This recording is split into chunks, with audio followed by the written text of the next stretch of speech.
He could make an audience scream with a single note and collapse with exhaustion after a single performance.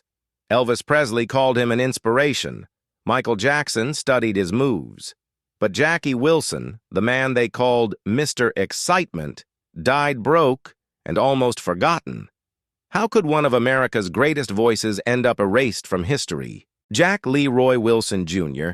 was born on June 9, 1934, in Highland Park, Michigan, just outside Detroit. His parents were part of the Great Migration, African Americans moving north in search of work and dignity. But life in Detroit was not easy. Jackie grew up in poverty, surrounded by the daily struggles of working-class black families. His father, often absent and battling alcoholism, left most of the responsibility to his devout mother, Eliza May, who anchored her son in church and discipline. As a child, Jackie was full of energy, often too much for his own good. He loved sports, mischief, and the thrill of being the center of attention. Detroit in the 1940s was a city of contrasts, booming auto factories alongside struggling black neighborhoods still marked by segregation.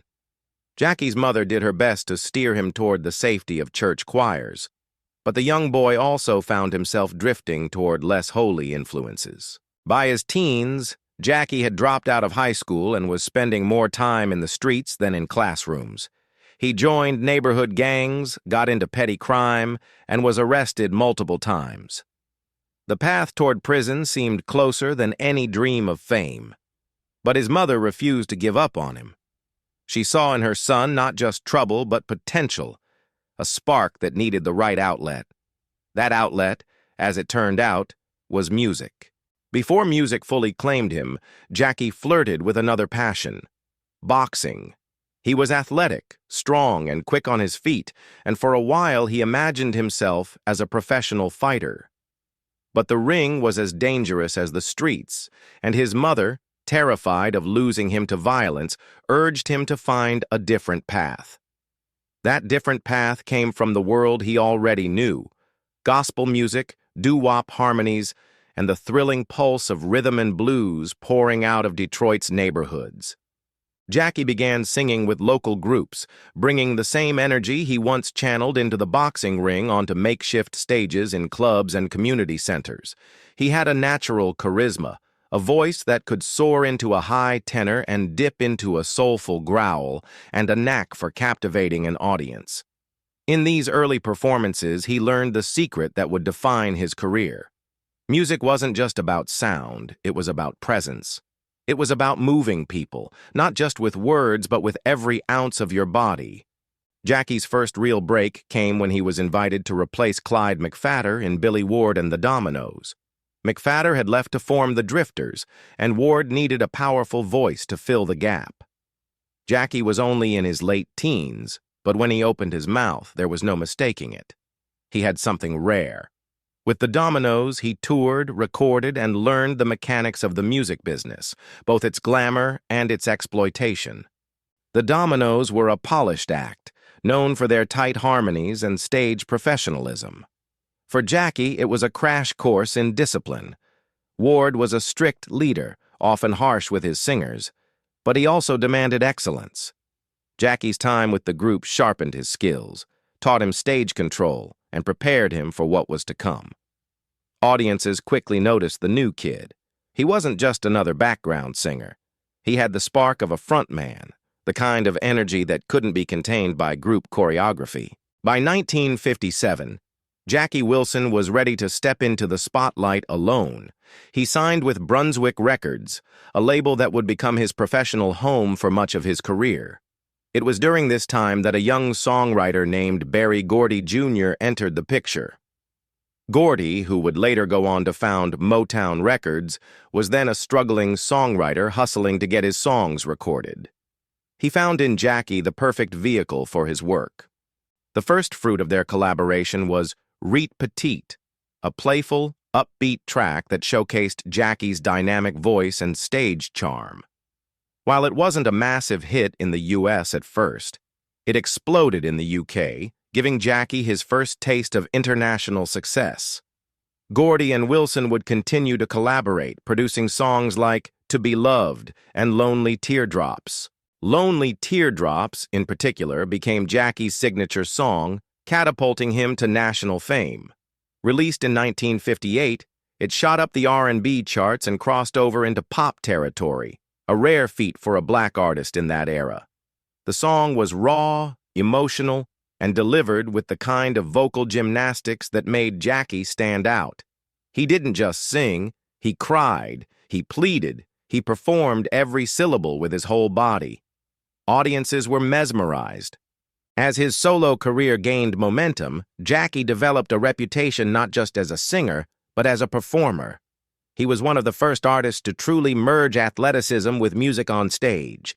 He flipped microphones, dropped into splits, twirled, danced, and used his entire frame as an instrument of expression. Where other singers stood and crooned, Jackie exploded across the stage. It was during this period that he earned the nickname Mr. Excitement. His concerts were electrifying, often leaving audiences screaming and fainting, much like the later reactions to Elvis Presley or Michael Jackson. But unlike many of his peers, Jackie's style wasn't borrowed from anyone. It was uniquely his, a blend of gospel fervor, street swagger, and pure showmanship. His influence spread quickly. Elvis Presley admired him deeply, often attending his shows and borrowing moves. James Brown admitted that Jackie's stage presence pushed him to up his own game. And decades later, Michael Jackson would study Wilson's performances, incorporating elements into his own legendary stage persona. By the end of the 1950s, Jackie Wilson was no longer just another R&B singer. He was a cultural force.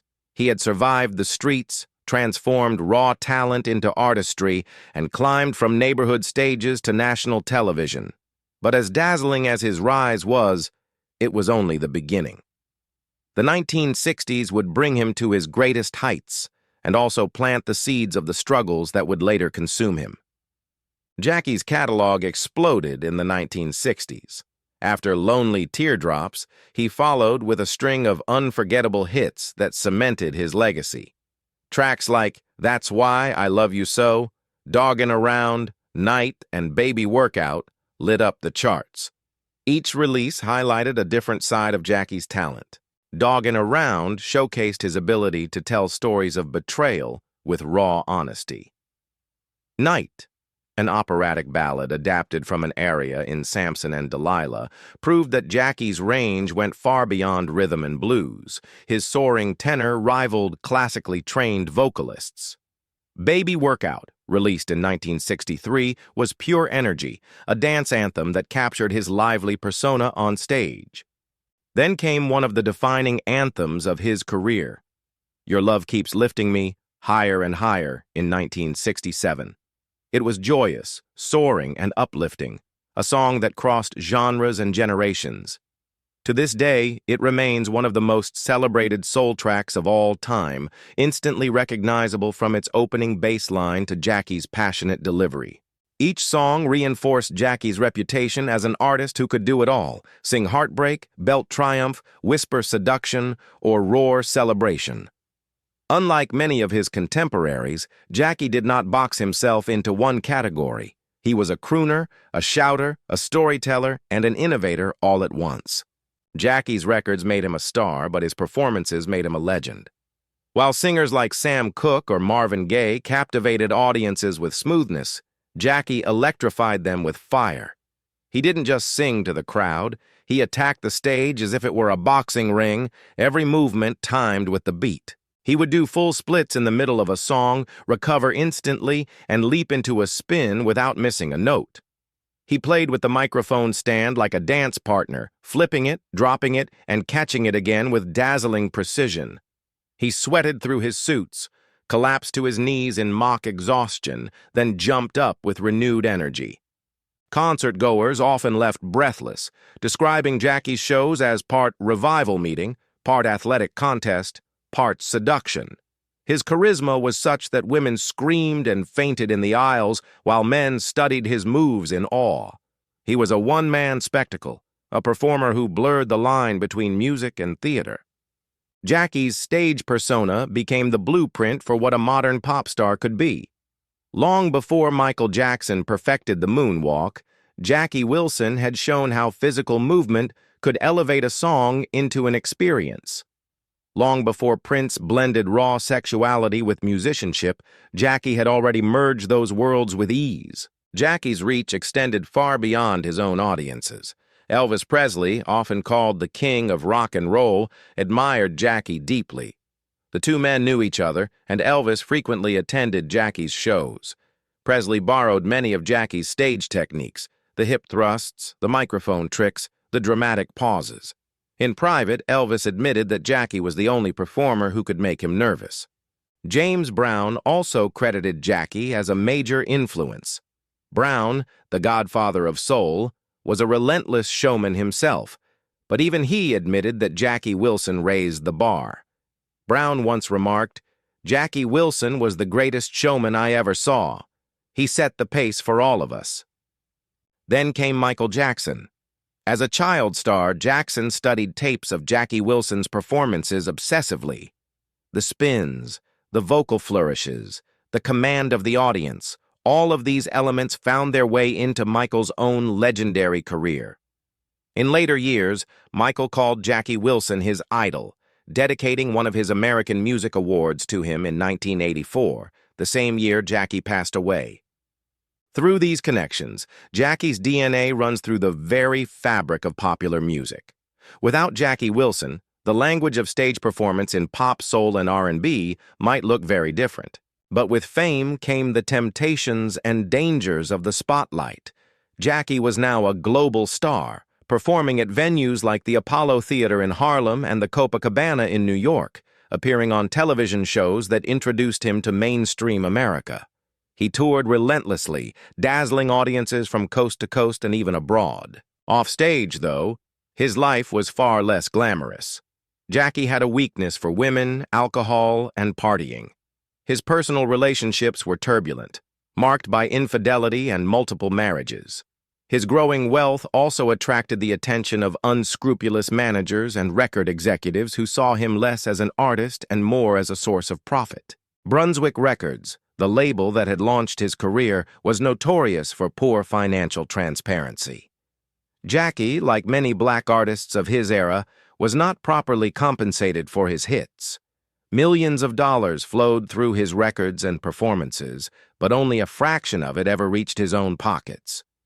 Despite selling out theaters and topping charts, Jackie often found himself struggling with debt, back taxes, and shady contracts that left him powerless. In public, Jackie was a dazzling star, the embodiment of joy and passion.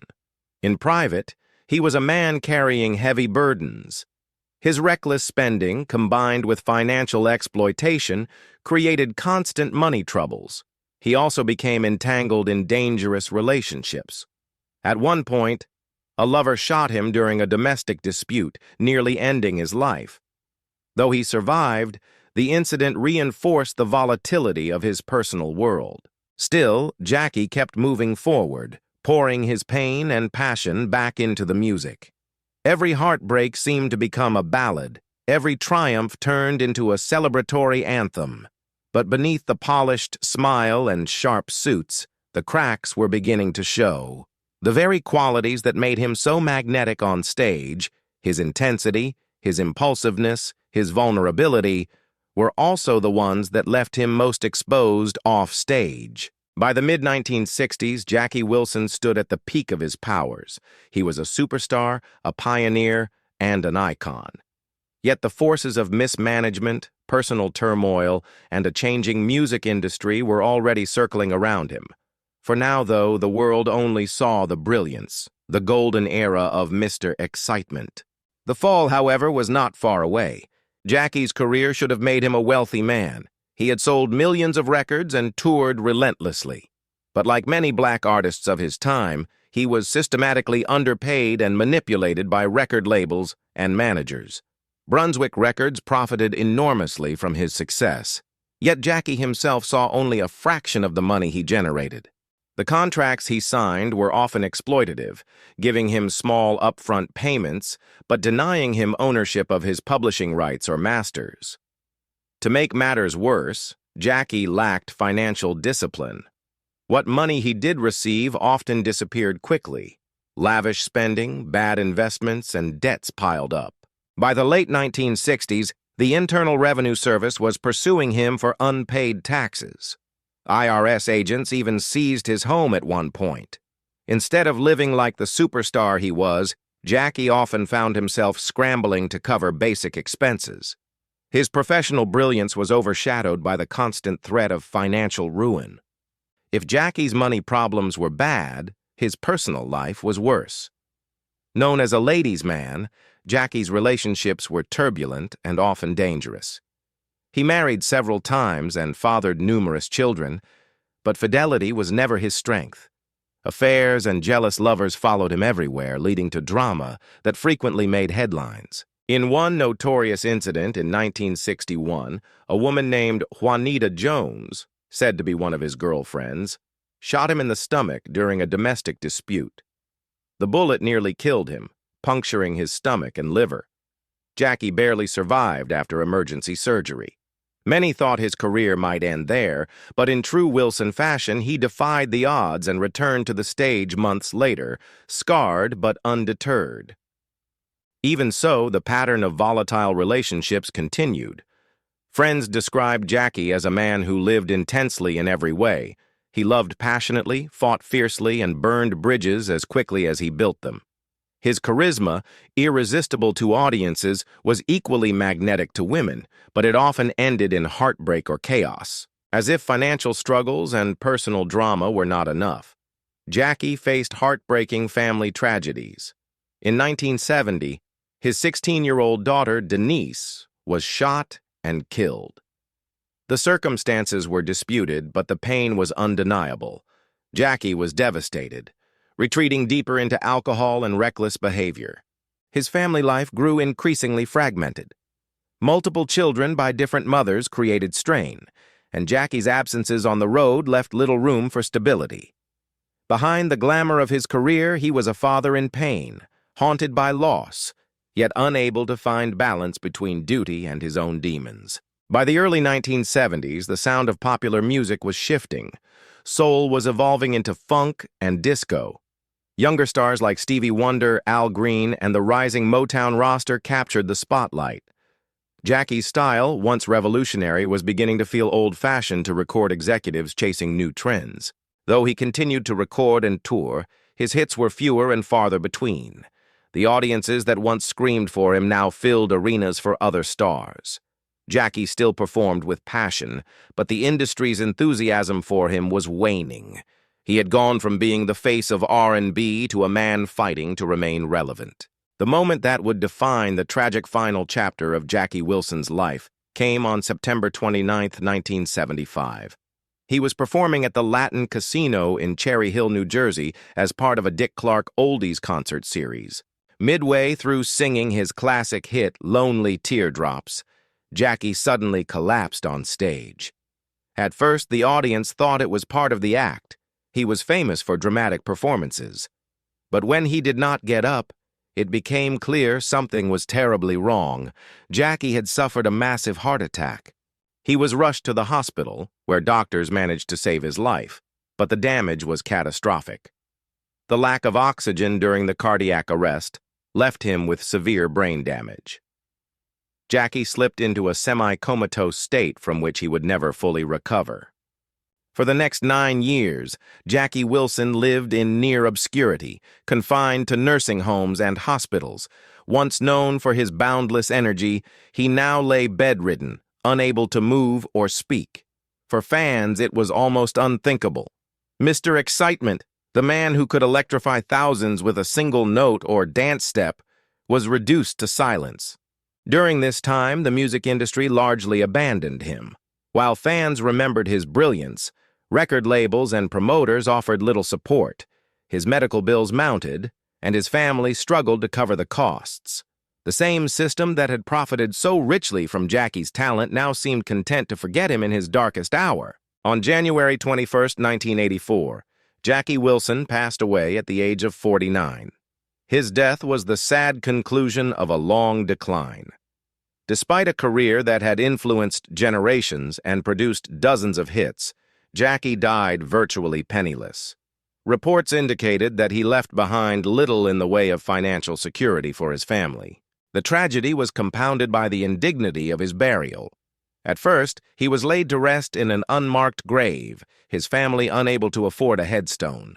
Only later, after fundraising efforts from fans and fellow musicians, was his grave properly marked. Elvis Presley, who had admired Jackie deeply, had reportedly helped pay for some of his medical expenses before his own death in 1977. It was a cruel irony. A man whose artistry had shaped the sound and spectacle of modern music was left to die forgotten by the very industry he helped build. Jackie Wilson's downfall was not simply the result of bad luck. It reflected the systemic exploitation of black artists in mid-20th century America. He was celebrated on stage but denied ownership of his work. He was adored by audiences but left vulnerable to predatory contracts. His story was not unique. Many of his peers faced similar fates, but Jackie's decline was particularly painful because of how brightly he had once shone. His life was a cautionary tale. Brilliance without protection can be a curse. The same intensity that made Jackie unforgettable also left him unguarded against the vices, betrayals, and injustices that haunted his life. By the time of his death, Jackie Wilson was no longer the star who once spun across stages and hit impossible high notes. But for those who had seen him at his peak, the memory of Mr. Excitement could never fade. Even though Jackie's career ended in tragedy, his body of work spoke louder than his circumstances. Over his lifetime, he charted more than 50 hit singles across R&B and pop charts. His songs ranged from heartbreaking ballads like Lonely Teardrops and Doggin' Around to exuberant anthems like Baby Workout and Higher. Each track was a masterclass in vocal control, emotional delivery, and sheer excitement. What made Jackie's legacy so enduring wasn't just his catalog, but the way he delivered it. His voice stretched across 4 octaves, moving effortlessly from smooth croons to powerful operatic highs. Few singers could match the versatility he displayed. He proved that soul music wasn't just about sound, it was about feeling, about living every note as if it came directly from the heart. For fans, Jackie wasn't simply another entertainer. He was the soundtrack to their lives, the songs they fell in love to, cried to, and celebrated with. For musicians, he was the standard bearer, a reminder of what it meant to give everything on stage. After his death, Jackie slowly began to receive the recognition he had been denied while alive. In 1987, he was inducted into the Rock and Roll Hall of Fame, an acknowledgement of his central role in shaping modern music. In 1999, his classic Lonely Teardrops was added to the Grammy Hall of Fame. Rolling Stone later placed him among the 100 greatest singers of all time. These honors were deserved, but they came too late to change Jackie's life. For many fans and family members, the recognition felt bittersweet. They couldn't help but wonder what might have been if Jackie had been celebrated properly during his prime, if he had been given the financial security, respect, and opportunities that so many of his white contemporaries enjoyed. If you trace the DNA of popular music after Jackie Wilson, you find his fingerprints everywhere. Motown, the powerhouse that would dominate the 1960s and beyond, was directly influenced by Jackie's model. Berry Gordy Jr., who wrote Jackie's early hits like Lonely Teardrops, took the lessons he learned from Wilson's career and applied them to building Motown. Without Jackie, there might not have been a Motown in the form we know today. Artists from James Brown to Michael Jackson studied Jackie's moves. Brown once said Jackie was the only man who ever made him nervous to follow on stage. Michael Jackson idolized him, dedicating an award to Jackie after his death and crediting him as one of his greatest inspirations. Even Elvis Presley, hailed as the king of rock and roll, borrowed heavily from Jackie's stage style, and the influence didn't stop with that generation. Prince, Bruno Mars, Usher, and countless other performers carried Jackie's showmanship into the modern era. Whenever you see a pop star spin across the stage, hit a soaring falsetto, or command a crowd with electrifying energy, you're witnessing the legacy of Jackie Wilson. If Jackie Wilson was so influential, why did the industry forget him? The answer is complicated, but rooted in systemic injustice. Like many black artists of his time, Jackie was exploited by record labels and denied ownership of his work. Without royalties or financial control, he couldn't build generational wealth or a business empire to protect his legacy. Racism also played a role. White performers like Elvis Presley were celebrated and immortalized for borrowing from black traditions, while the original innovators were sidelined. Jackie had the talent, but he didn't have the backing of an industry willing to fully invest in a black star with his raw, unpolished energy. His personal demons also contributed. Jackie's reckless spending, volatile relationships, and legal troubles made him an easy target for critics and an unreliable bet for promoters. But these flaws should never have overshadowed his contributions. They were human struggles, not artistic failings. Ultimately, Jackie was a victim of timing, circumstance, and exploitation. He was a man ahead of his era, bringing rock, R&B, and soul into a new dimension, but trapped in a system that refused to reward him fairly. Jackie Wilson's story is more than just a biography. It's a parable. He represents the heights that raw talent can reach and the depths that exploitation can drag someone into. His brilliance is undeniable, but so is the neglect he endured. He died young, broke, and forgotten by the mainstream, even as his work lived on in the voices and moves of others. Yet perhaps that is the most powerful part of his legacy. Jackie Wilson didn't need statues, plaques, or industry ceremonies to prove his greatness. His proof lives in the thrill of his recordings, in the excitement of his performances, and in the millions of fans who never stop dancing to his songs.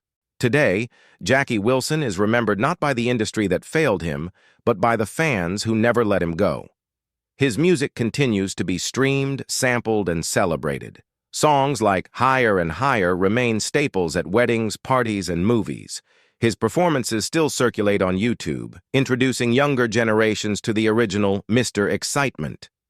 When modern audiences discover Jackie, they often ask the same question: how did I not know about him before? That, perhaps, is the greatest injustice, that a man who gave so much could be erased from the mainstream memory. But every time his music is played, every time a singer belts with passion or a performer spins with flair, Jackie Wilson's spirit is revived.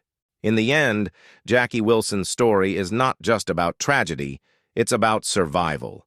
His body may be gone, but his energy, his sound, his influence remain immortal.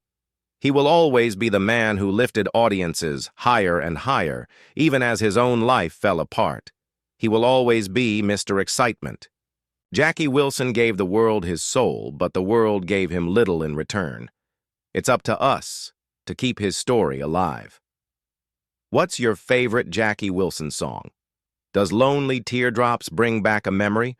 Or does Higher and Higher still make you want to dance? Share your thoughts in the comments below. If you believe legends like Jackie Wilson deserve better, don't let their names fade into history. Like this video, subscribe for more stories of the icons they tried to erase, and together, let's keep the fire of Mr. Excitement burning for generations to come.